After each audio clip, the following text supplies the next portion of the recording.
motorfietsryer is maar altyd blootgestel en dit is 'n gevaarlike ryding. En ek sê altyd, 'n motorfiets is 'n baie gevaarlike ryding, maar is ook 'n baie lekker ryding. So mens moet nou maar die goed balanseer. En ek praat nou al van, ek het 47 jaar ondervinding. Ek ry vandat ek baie klein is, ek al motorfiets. Nou, toe ek nou vir my 18e verjaarsdag vir my lisensie gaan, of vir my pa vra of ek kan gaan vir lisensie, en dis wat ek eintlik met jou wil deel. Toe het hy natuurlik dadelik vir my ja gesê, en dit het net effens omkant gevang, want ek het nou gedink, ek gaan nou so'n bietjie oorredingswerk nou vat, maar hy weet toe, ek ry al 5 jaar motorfiets, en ek weet toe, dat hy het ook hierdie, wil ek amper sê, die geheime liefde vir motorfiets, self motorfiets gery in sy studente daar, met 'n Vespa scootertjie, universiteit toe en terug, op Stellenbosch, en hulle het gebly in Bellville, hy my ma, en so, wacht ek nou maar, waar is die maar nou? Ek sê, is baie seker, is recht, sê ja, maar, en die maar kom terug. Hy sê toe vir my, daar is 2 reëls, wat ek vir altyd moet vir hom beloof, dat ek sal gehoorsaam. En ek sê natuurlijk, ja pa, en die eerste ding wat ek dink, hy sê, dra nie jou helmet, en moet nie oor stopstrate ry nie, moet nie vinnig ry nie, weet al die normale reëls en goed.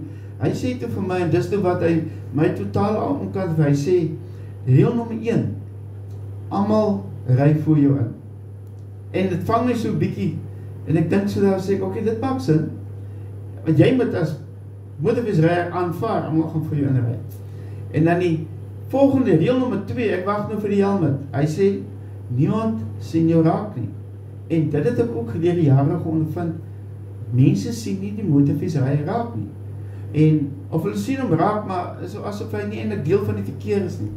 En so as ek dan byvoorbeeld by 'n stop kom, of by 'n T-aansluiting verbyry, dan is my gedagtegang, hierdie ou sien my nie raak nie. So ek moet nou proaktief optree, sodat indien daar ou nou iets doen. Kyk, ek gaan, waarskynlik, dit gaan seker 1 uit 'n miljoenste wees, wat 'n ou nou, weet nou, voor jou inry. Dit het al met my gebeur. En so, dit is dan, jy moet voorbereid wees daarop. So, daai 2 belangrike reëls, niemand sien jou raak nie en almal ry voor jou in.